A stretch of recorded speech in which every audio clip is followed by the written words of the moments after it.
Hi everyone, good evening. On behalf of Kangaroo Kids International Preschool, welcome to this webinar. I'm truly glad that all of you are here today. And the fact that you're here today tells me something very important, that you're not just looking for a preschool, you're thinking long term and you're thinking about foundation, because choosing a preschool today feels less like choosing a school and more like choosing the direction of your child's early life, and that can feel very overwhelming. So today we're just gonna slow it down. No jargons, no trends, no buzzwords, just absolute clarity.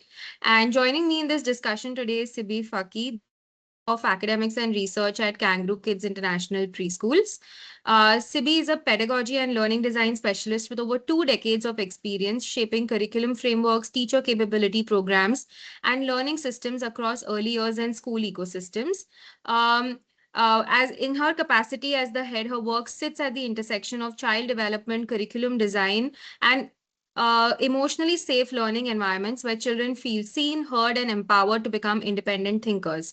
But before we talk about the curriculum, academics, and readiness, let's begin by defining one very important word, which is thrive. Because the real question today isn't will my child keep up or will my child get ahead, but the actual question is will my child thrive? So, Sibi, let's begin with this. Please tell us, what does thriving actually mean? Oh, thank you, Sachi. Thank you for that introduction. A very good evening to all the parents and all the adults out here who've taken their precious time to attend this webinar. So, warm welcome from all of us here in Kangaroo Kids. Yeah. So the question, Sachi, was what does thrive means? Thrive actually has combination of two pillars. One is emotional strength and capability, and the both are equally important pillars, and both needs to go together. So what is emotional strength? And as parents out here, as all the adults out here, I would also want you to reflect with us today as we go through this whole conversation, because when you reflect, when you understand your own journeys, it's so much more easier to empathize with your child's journey. So when we speak about emotional strength, it means feeling safe. Sachi, you and me, we all know we all get into so many places, so many strange new environments. And, if you're not feeling safe, there is some shutdown that happens in our brain. So for us to thrive, for a child to thrive, for anyone to child thrive, it comes from a feeling of feeling safe, feeling seen, feeling heard, and also having a sense of belongingness. Uh, Preschools, rather daycares and preschools, are mostly the first structured space that the child enters into, after their home. So they're born into their own homes, and after that, the first step that they take from their homes to a structured environment is either a daycare or a preschool. So as soon as the child enters that space, the child is not thinking letters A, B, C, D, and 1, 2, 3. The child silently is thinking in whatever capability that they can think in, am I safe here? Do I matter to this space? Do I belong here? Am I being seen here, heard here? That is the first thought that comes. First, that is the feeling that comes. They may not be able to name it, label it, call it out, but that's there inside. Once that feeling is there inside, the brain opens up. And it's only after the brains open up, learning actually happens. So when we at Kangaroo Kids keep and we say that very strongly, that, the first thing about Kangaroo Kids is we are emotionally safe space. And we are not there to soften down your child, but we are there to make sure that the brain is not in a constant fear and is not working very hard to shelter the child, but it's quite there open to receive whatever it is there for us to offer. Second is, of course, emotional strength, very essential for anybody to thrive. Then comes competence, capability. I'm going to give you a very simple example. I mean, all of you here is, carpenter. You take a carpenter, because that's the easiest one can visualize. Take a carpenter. I'm feeling, as a carpenter, very safe, very happy. I feel, yeah, this is the job I'm meant to do. These are great people. And then I have a piece of log being thrown at me and saying, okay, here is a piece of log. Let's make a chair out of this. I need to know how to cut it, saw it, how to design it, structure it, put the nails and the hammer together and bring it all together to make a chair out of it. That's capability. So you need emotional strength and you need the capability, that both need to come together for a child or for anybody to thrive in a given environment. Now, what does capability mean? Capability is having the right skill sets. You need to have the right skills, right habits to process all the information that is coming to you, and build that in your brains, store it at right places, and then retrieve them as and when that you need it. So this both needs to go hand in hand together for a child to thrive. This is so relevant, Sibi, especially when you look at the generation which is coming today. So I completely understand what you're saying about building not just the resilience, but even the capability along with it. And then when put to those two things put together, that's where the thriving really happens, which sounds great to me. But because everyone's a parent here and everyone's got children of different ages, there is always this quiet fear that a parent carries, that is my child going to be okay, will it eventually succeed, and will they be able to handle life without the parents constantly protecting them? Because today especially we're raising a generation for a future that we ourselves cannot fully predict, we cannot even envision it, right? So once we've now understood that what thriving actually means, the natural next question is that what kind of an education can actually build this? Can you tell us something about that? Sachi, I mean, see, as a brand, Kangaroo Kids, we've been speaking about an uncertain future, I believe, for now 2 decades. So we were the first one who started the conversation on an uncertain future.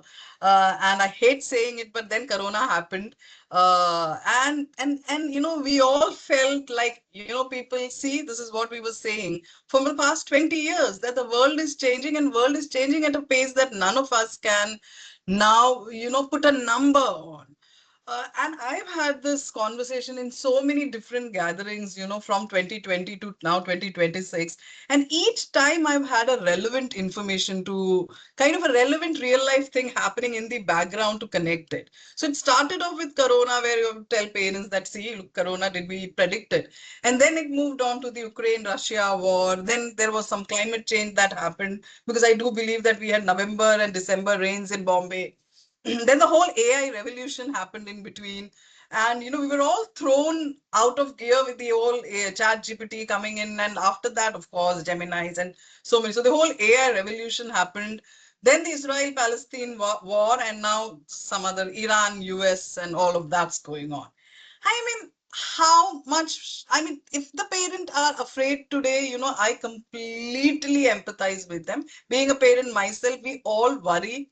I have older children, and yet we all worry, what's the world going to be for our children? And the only thing that we can say with complete certainty is, it's not about, information. It's not about having a lot of information, having a lot of knowledge, knowing everything that is to be there, knowing how this machine works and knowing how that car works, knowing how to teach. It's not about knowledge anymore. It is about, it's about how do you use that, how do you use that knowledge? and and that is also now, very different, because children are very different. Children learn very differently. Each child of ours are also very different. So some children learn by observing, some children, question first, some children build first, and some children speak first. I have a 21-year-old daughter and a 24-year-old son, and they are as different as chalk and cheese. And yes, there is the same parent, same home, same environment, all of that is same, but they're both very different. So it's also, how we work with these children that matters, because each child is individual, each child is separate, and how each child learns is also very different. And it matters how we work with them in the early years, because that's where the sense of security gets built, for education, and the perspective towards education comes in, and their skill sets also begin at that particular age. This resonates with me so much again because like you said, that entire concept of feeling regulated and getting through whatever the world throws at you, and knowing the individual, right? Like you Yeah. said, your two children are so different from each other. So it sounds amazing to be able to learn in that sense. But I want to address one more thing, that every parent is thinking that all of this sounds wonderful, thriving, a safe ecosystem, a safe environment. But how is it that my child will be academically strong? Can you tell us about that? Sachi, what does academic rigor mean? What does academic rigor mean? Does academic rigor means, like putting a lot of pressure on oneself? What does academic rigor? Having a lot of information and kind of completely imbibing them and learning that, rote learning it and keeping it, within you so that every time somebody asks a question, you have an answer to it. What does academic rigor look like in today's world? What does it look like? Well, does it look like speed in computing information and bringing it out? Is that what is academic rigor? So academic rigor is depth. It's about, if there is this certain piece of information, and how can I play around with this information? How do I use this in multiple different manner? And for a preschooler, I'll tell you a simple example of academic rigor is look at number four. So for a preschooler in Kangaroo Kids, a number four would be a standing line, would be a sleeping line, and the sleeping line intersected by a standing line. So that's how number four looks like. Or something that looks like this is called number four. Number four comes, after number three, before number five. Number four, if added to another number four becomes number eight. Number four has things, values, singular items, four singular items needs to come together to make number four. Those singular items can be same, can be different. So four different flowers make number four. Flower leaf also makes number four. Okay, number four added with some other number becomes some other number, removed from some other number becomes different number. That is number four. And that is academic rigor. That's how we work in Kangaroo Kids. So it's not about this is four, this is how it looks like, this is how sounds it, and this is its value. Done. So rigor is absolutely there with us. When you look at our literacy, I mean, similarly, if you look at our literacy program, yeah, I mean, yes, it is a letter A, it is a letter B, it all comes with its specific sounds. They all come together to make words. But you pick those words up and, string them all together. You have a story. You pick those words up and you build a character. You give emotions, you give feelings to that character. You change the ending of a story by using those words. You make a beginning to the story by using those words. You communicate what you're feeling using those words. And that's a whole lot of literacy program for you. And that's how we work. That's academic rigor. I mean, I just gave you one example of a numeracy literacy. I mean, it would take more than an hour for me to explain the uh, entire gamut of academics that we cover in Kangaroo Kids. But yes, for us, it's depth. It's depth of knowledge, it's depth of content, it's depth of what the child is learning. It's not about speed for us, neither is it about pressure. Academic rigor for us is not pressure. So yes, children in Kangaroo Kids learn a lot, but they learn it with depth and not with pressure. That sounds so wonderful, Sibi. When you were speaking, I was just trying to think of what, when I was a child and the way I used to learn. And I genuinely don't know why 4 plus 4 is 8, because nobody bothered to, go into that depth of learning. And like you said, like, it can be done through a pattern, it can be done through a story, it can be done through emotions. So, I mean, when children are so small, genuinely those are their formative years of learning, right? So if we are able to tap into that depth of learning and not knowledge necessarily, because people often confuse it, right? That learning and knowledge are interchangeably Yes, used, but it's yes, actually not yes, true. It's the learning yes. which matters more, because knowledge is now at our fingertips, right? So it sounds so lovely to, try and imagine this learning system. But there could also be parents who have a very honest concern when they walk into a classroom like this, because like you described, they might walk in and what do they see? They might see children talking, there might be some chaos, there are in one corner somebody's building something, there's a story happening in somewhere. It looks a lot like play, right? but but the general question that they have is that if this looks so much like play, is this how is the learning happening? Like, is this learning even? How would you respond to that? Okay, I'll again give you an example for this. I believe, Sachi, it's easiest to understand. I can give you theories and theories of it, and so many theories. Theories built around it. When we have a teacher capability sessions, these theories have been from 17th century, 17th century, 18th century, and the whole pedagogy of play that we are talking about existed from 18th century, late 17th century and 18th and 19th century onwards. So it's nothing new that we are saying or doing. It's all been there by philosophers who've been deep thinkers. So let me just give an example to this. You step into a classroom and see a set of four children building a bridge. They're bringing together a lot of blocks together, wooden blocks, small blocks, big blocks, and they are building a bridge. And they are all, they are all persisting and building a bridge together. And suddenly, the bridge falls apart. Now there would be one child, who would just sit there and cry. There will be another one who would just say, "Oh gosh, what is happening?" and would walk away. There would be one child who would very quietly sit and, recollect all of those pieces and start building it again. And there will be one child who will run, get a friend who he or she may have seen doing this right, may go get that friend and would together start building this bridge. So there are these four different set of children, create constructing that one singular bridge. Now, what happens, in a when you observe play closely, when you're tuned into how the children are playing with the entire set as educators, and that's how our educators, in Kangaroo Kids work. So, our teacher would then observe, she would walk to the child who is crying and would, sit down, kneel down, look at the child, and would not say, "No, it's okay, don't cry, there's always another time." She wouldn't be doing that. She would go and she will tell the child, "You know what? It's frustrating. It's frustrating, when you spend so much time building something and it falls."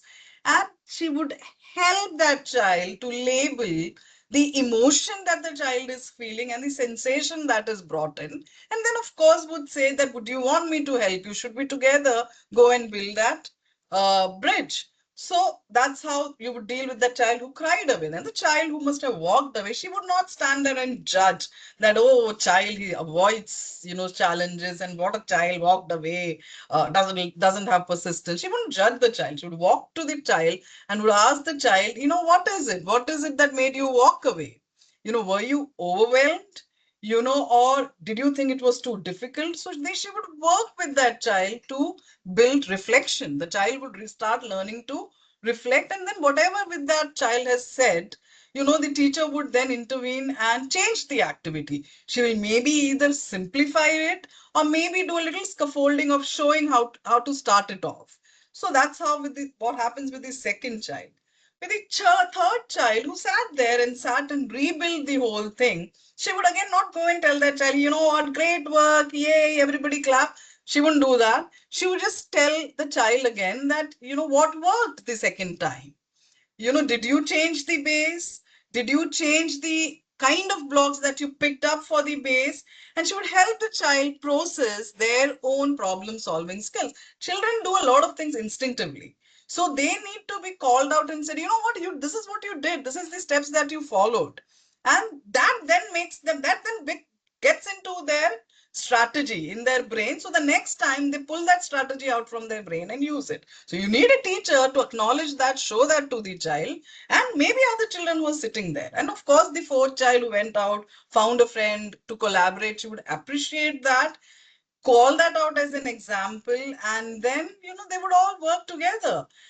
And this is also our personalization track. That's how we work. As I told you, when children comes, some are observers, some are doers, some are communicators, and you need to have a learning path that is defined for each of the child. So yes, there is a lot of play that is happening in Kangaroo Kids. There's a lot of tools that we use in Kangaroo Kids, but they are all there for the child to work on and for the teacher to observe them. I mean, Sachi, come on, in a classroom, if there are 24 children sitting and listening to the teacher, what is it that the teacher, what data is the teacher getting? The teacher is getting no data Absolutely. out of it. They're all sitting there, they're all looking at her.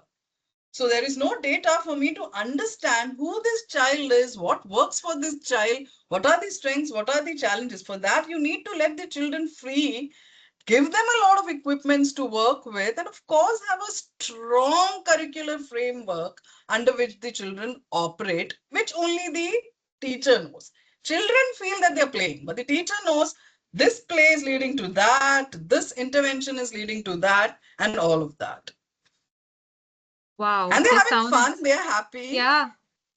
Absolutely. So, I mean, I was just thinking again when you were saying this. So, all of this, what you said, is happening in a single class, right? So, the Right. teacher is not only able to recognize the emotional response of the child in that moment, but she is also trained enough to be able to pick out one of the four sort of pedagogies or strategies and then accordingly modify her response to the child, work with the child depending on whatever the child is asking for in that moment, right? So that's a whole new level of personalization, from what I'm understanding. And I truly think that, because like we say, the parenting has also changed so much over the years, right? Like how we were raised is not how we are raising our kids. Yes, So why yes. should our classrooms stay the same again? So it all makes sense. So just correct me if I'm wrong. I'm just going to quickly summarize everything that you've kind of said until now. So, at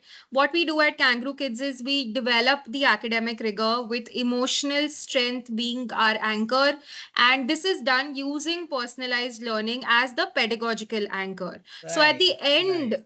so can you now tell us at the end of an academic year, what exactly does a child's learning consist of? Okay, the entire framework is built on Sachi 9 future skills and 15 habits of mind.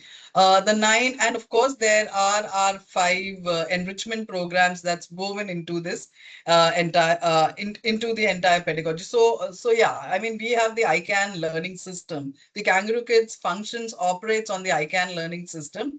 The ICANN learning system consists of curriculum and pedagogy, the learning tools, the teacher development that we have, our environment, which we truly believe is plays a large part in what the children work on, and of course there is the visible learning assessment. So whatever the children learn, they showcase. So the crux of the entire curriculum is the 9 future skills and the 15 habits of mind, and of course the pedagogy that we use is learner-led pedagogy or child-led pedagogy, and it's supported with personalized pedagogy. 9 future skills is something that we picked up from World Economic Forum. So World Economic Forum had this whole longitudinal research that said that they had, which said that the future belongs to people who have this 9 future skills. So you can see, I mean, it's critical thinking, it's it's creative thinking, it's global mindset, it's digital mindset. So all of that becomes your 9 future skills. And then there are the 15 habits of mind. So now this future skills like the critical thinking, it's not a part of a timetable. So there is no timetable build that said Hmm. that the first 20 minutes is going to be critical thinking. The another 30 minutes will be entrepreneurship skills. So it wouldn't be that way. We still have our themes. So children still, work with pet animals, farm animals, outer space, world around, countries around the world. So these themes are still there. Your numeracy, literacy, technology, engineering, all of your STEAM, entire set of STEAM is there. Emotional literacy, these are all there. But what we do while we kind of work on these concepts and themes is we we build the 9 future skills in them. It's possible for us because we have the station rotation model. So we have very small stations set up in our entire preschools, where children in the set of 3, 4, 6, 1, depending on how the activity is, they move around in those sets. Now, there are some stations that are guided by teachers, which is teacher guided. There are some stations which are completely, the children work completely on their own in these stations. There are some stations where they are supposed to be collaborating together. So, whatever is the activity, it has to be done in collab. And there are some stations which are individual stations where a child is sitting alone and thinking through that entire activity. But while we are doing all of them, it all clearly is mapped to one or two skills of ours. Similarly, when we come speak about the 15 habits of mind, and those are actually 16 habits of mind, which we've picked up from, I forgot his name. Yeah. So so it's 16 habits of mind. Oh wow, I can't remember the name. Yeah, that's what's happening with That's memorization okay. skills now. So but we picked up 15 habits from there. We didn't pick the 16th habit. The 16th habit was about precision, and we don't want our babies from 2 years to 6 years to be to be doing precise writing, to make a precise A and make a precise B, or may draw a precise apple. We don't do that. It's connected to our emotional sense of emotional safety, because the fingers, their hands, their wrists, they're all not built to be doing precision work. But the 15 habits of mind otherwise are persistence, humor, focus, metacognition, finding data from multiple resources, wonder, awe, curiosity. So those are your 15 habits of mind, and this comes in every month through a specific book. So they are very cute, very funny, very sweet books that has been brought in within their curriculum, like giraffe can't dance. So when we're using giraffe can't dance, we are building the habit of persistence with young children, and also a lot about collaboration, camaraderie, friendships, and all of that. When we are doing the story of fed up cow, of course, the fed up cow is about confidence, being happy with who you are, and yet there's so much humor as a habit that we are bringing in that. Then if there is, what do you want to do with an idea, there is a lot about metacognition, so we build that habit of metacognition. When children continuously are using these habits of mind, the words that is there, this vocabulary words that exists in the habits of mind, what happens is it slowly gets into your brains and finds a place there, because I'm every time pulling it out. I have understood that word, like persistence, focus, humor, thinking about thinking. So I've collecting data, research. I've understood these words. I've placed it in my brain, and from nursery, from playgroup, nursery, junior KG, senior KG, I am constantly pulling these words out, building it in my conversation, bringing it out in my activities. So, and that's how these habits then build the personality of the child. And that's how the habits come into play. And trust me, it all sounds so serious, but children have great time in Kangaroo Kids preschool. I've seen that. I always say, and we always say that our preschools, reverberate with sounds, voices of children. We have children speaking, laughing, talking, having conversation, negotiating, arguing, standing up for themselves. So you can see all of that in play in a Kangaroo Kids preschool. You hear very little of a teacher's voice instructing them, yet stand here, come here, stop here, sit here, walk here. You would see very little of that happening in Kangaroo Kids. And that's I believe that, at the end, there is this 9 future skills and 15 habits of mind that all of our children take in, because we also very strongly believe that, future belongs to the one who have the right set of skills and right set of habits. Future is not about, memorization and keeping a lot of information with yourself. So yeah, that's who we are. That sounds wonderful, Sibi. I mean, I can only imagine the amount of work that has gone into creating the ICANN learning system. And from what I'm hearing from you is that not only is it this one interconnected loop where everything, like every piece of the puzzle, has a place in the ICANN learning system, right from the child to the teacher to the materials to the resources to the books, and it's all, it works like one seamless machine, like a well-oiled machine. And like you said, the two anchors are the 15 habits of the mind and the 9 future skills. So that sounds amazing.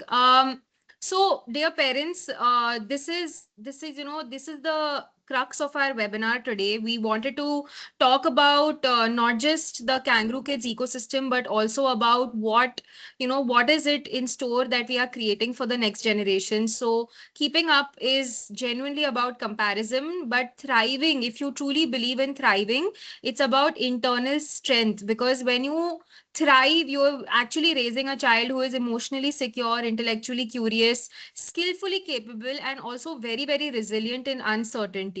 So it's a child who genuinely believes that I can think, I can try, I can handle life, I can fail and try again, I can adapt, I can learn again. And uh, truly, Sibi and I at Kangaroo Kids at Lighthouse, we genuinely believe that this is the greatest inheritance that we can give to the next generation today. So Sibi, now we're going to be taking some questions from that have come in from the parents. So I'm just going to read out the questions to you, and you can respond to them. So the first one is that what skills should we focus on most in the early years? Is it academic readiness or social emotional development? I think when we started off this entire conversation, I think that's what we said right at the beginning. You know, when you are working with your young children, you need to work on both. You need to work on both. You can't just work on the social emotional development of your child and completely ignore the skill sets that they would be needing to build foundations, and because that's the foundation on which your middle school, later school, and all would come in, and that is needed and that will come in. So you need to work on both of them together. You can't ignore the other for the benefit of the other. They both need to come together, but there has to be a balance between them. And there also has to be realistic expectations that you set up with a 2-year-old, with a 3-year-old, with a 4-year-old. It needs to be realistic because if the child feels happy in the beginning of their life about the entire learning, then they are looking forward to learn and not, resisting learning. So keep a balance between them, but the both needs to be worked together. Yeah, I completely again agree with you on that. Another question that we've received is that how can we tell if our child is learning in the right way for their age group? See, in one sense, if you go, there is a CDC, and there are so many milestones that's been spread across, in the internet. Go to the right ones. I do believe CDC is the one that has the very right milestones. UNICEF has very clearly defined milestones. Your NCRT has an entire. So if you are going out there and looking for the milestones, these are true research-backed organization, American Board of Psychology. They all have the right milestones that they have set up for children, which are age-appropriate milestones. So you need to go and look at those milestones and check whether your child is reaching those milestones. Most of the time, and you have to trust me on this, go have a check. What we expect from our children, what we expect from a 2-year-old, 3-year-old, 4-year-old is way too much from the defined milestones. I mean, the defined milestones are way down there. And what we're doing with children, even in our own Kangaroo Kids, is so much more than the defined milestones. So I would really recommend that go check these websites. They have the milestones, and CDC, in fact, just re-evaluated their entire set of milestones. So that would tell you whether your child is on par and or not on par. I would also want to say that we've been doing this for the past 30 years, so we've met so many parents who go to the pediatrician, and sometimes the pediatrician gives them wrong information and makes them panic, makes them Hmm. overdo things. So be very careful about whose advice you're seeking and which expert are you going to, because there are a lot of quacks around and there are a lot of people with half information. And so be very cautious, be very careful. Let's not harm our children. I've seen children do well if you stand back, let them be, give them a lot of support and lot of stimulation, and just hear them out. Just be with them, observe them, look at them, love them, and they generally do well in life. Yeah, I mean, I completely agree, but it's for parents. I mean, I'm assuming it is very natural to kind of come talk to other parents and try and compare milestones between kids as well. Generally, the milestones would be reading, speaking, and things like that. So, according to you, Writing, how writing. much weight? Yeah, even writing. So, according to you, how much variation is actually normal between children in early childhood development?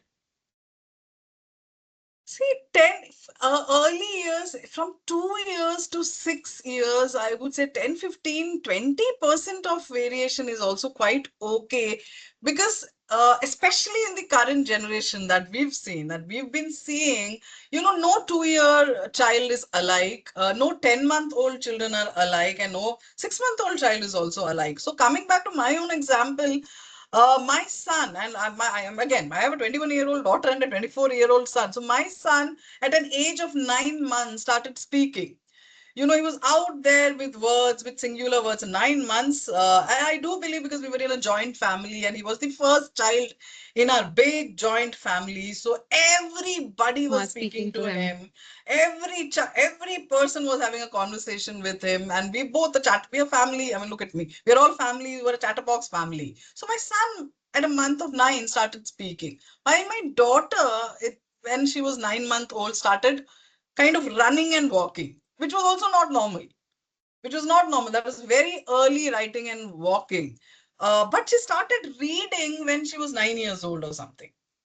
My son. So how do you? There is no one meter Way. that you can use to measure children's milestone and tell yourself that wow, my child is doing great, or no, my child is struggling.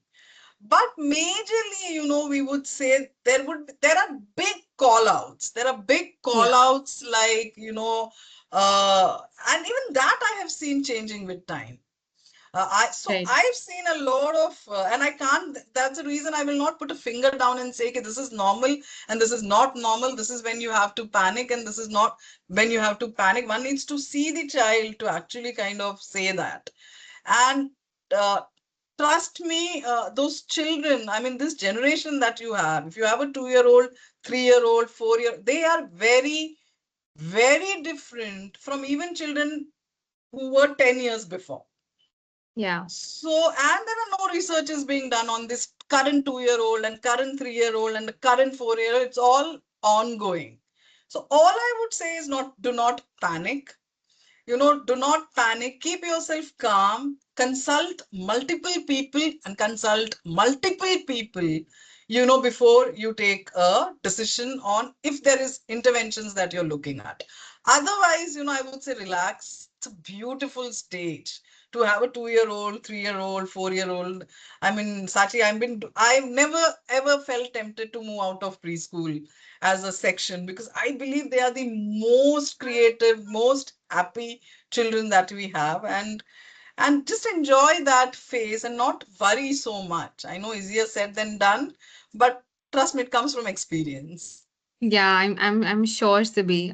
Before I move on to the next question, I just wanted to tell all the parents that if you have more questions, you can use the chat box to freely ask your questions, and we'll be answering them as we go. You can also use the Q&A section to put down any questions that you may have. Okay, Sibi, we've received a couple of questions on screen time, so I'm going to just combine them and ask you. So the first is whether screen time is harmful, or are there situations where it actually supports learning? That's one. And the second one is that what are some practical ways of balancing screen time with meaningful learning activities for younger children? See, to be very frank about this, and Indian government is yet to come out with a very clear policy on this, but we rely a lot on Finnish policy, and there is one more Australian policy. I don't remember. I'm Finnish. I'm very.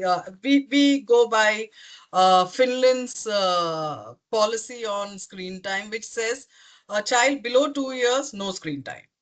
So if Hmm. your child is below the 2 years of age, you're not supposed to be giving them any kind of screen, television, mobile phone, any screen.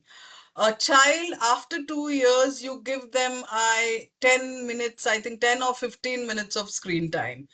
Between 2 to 3 years, 2 to 4 years, 15 to 20 minutes of screen time is what you allow. And again, that screen time includes your television, your mobile, all screens combined. 20 minutes is what you give to a child who is beyond 2 years of age. And in fact, finish and a school going child, the first grader, second grader gets, I believe, 40 minutes of screen time. And even teenagers are only supposed to be having 2 hours of screen time. So that's what they say. It's their policy recommendation. We follow it like to the T.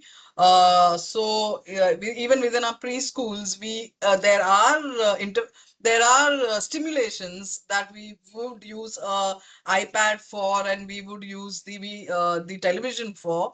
We also have the Cans World app, which is our own proprietary, beautifully designed gaming app for young children. But in all of that, we make sure that your child, because your child will be coming to us after 2 years, from 2 years onwards, will not, and we recommend this very strongly, will not be using screen more than 20 minutes. Okay. And yes, there are, see, you need to be very careful about choosing screen time for your child. It has to be the sound of it has to be very calming. Also, and I would not want to name the very famous, highly used app.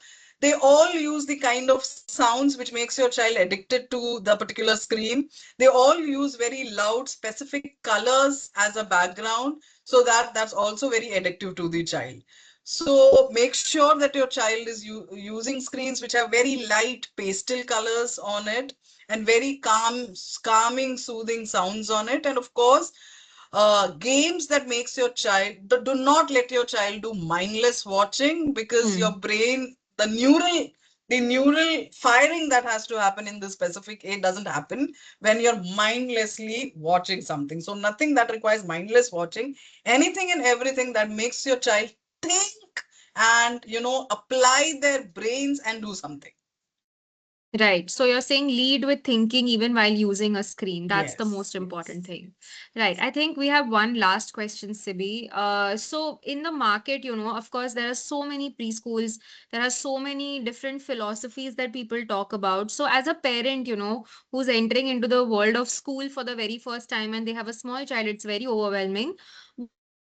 What advice would you give to those parents who are, trying to choose a preschool for the very first time for their little one? See, the first advice I would tell you is come down, visit the preschool. Take time out, get into the preschool and see the preschool with your own eyes. See how, when you enter the preschool, what are you feeling first? Are you feeling yourself very warm, very happy, very welcomed? Is there sunlight there? Is there space there? Is there right ventilation there? That's the first thing that you need. Is there space for your child? To Hmm. function as individuals, you need to think that your home, your massive home, has only one child functioning in that home.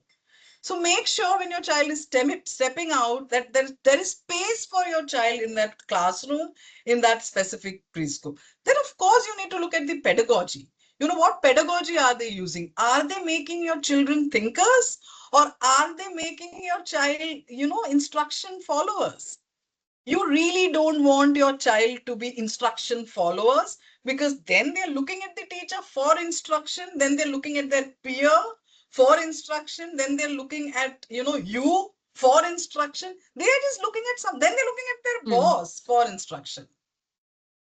You don't want your child to follow instructions blindly. That's not what we are building. So look at the pedagogy.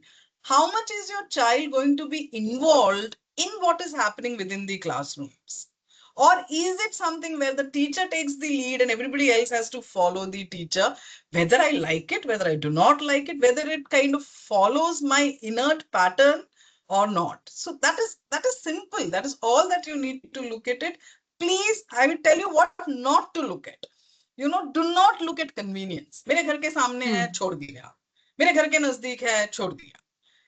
Don't look at convenience, because early years matter. What you do with your child at that young age, impressionable age. It's called impressionable age because, yes, those neurons are firing. And how?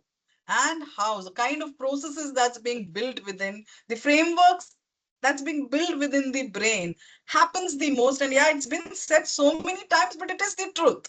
Happens the most, in the early years. And of course, it continues to happen. There is brain plasticity, but it happens the most in the early years. So don't choose convenience over, your child's comfort and learning. That's very, very sound advice. I'm definitely going to use it at some point.